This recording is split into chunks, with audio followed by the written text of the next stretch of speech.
With medical officials tracking dozens of people who came in contact with the first case of Ebola diagnosed in the U.S. Ebola is a serious disease. And asking several of them to stay home, many are wondering, how easily does Ebola spread? It depends on the state of the person's illness.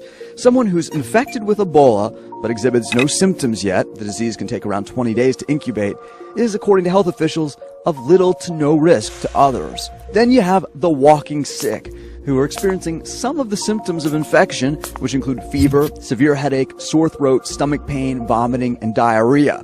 Is casual contact with the walking sick dangerous? Not very, according to medical experts. Ebola isn't spread through coughing or sneezing. A 2007 study took samples of saliva, skin, semen, sweat, and other bodily fluids from patients with Ebola to see whether each contained virus particles viable enough to grow in a petri dish, an indication the substances could, theoretically, infect someone.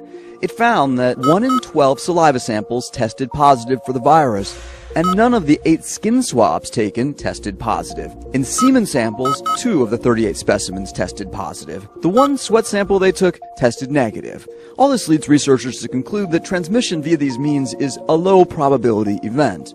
The far greater concern is contact with the Ebola patient who's so sick that he's not out in public because he's emitting blood, vomit, and diarrhea.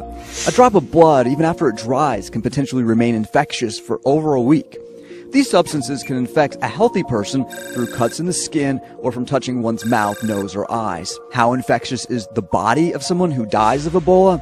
Extremely. At that point, even the skin itself can carry the virus. The consensus among researchers is that absent contact with certain bodily fluids of a person sick with Ebola or an Ebola corpse, the chances of contracting the disease are very low.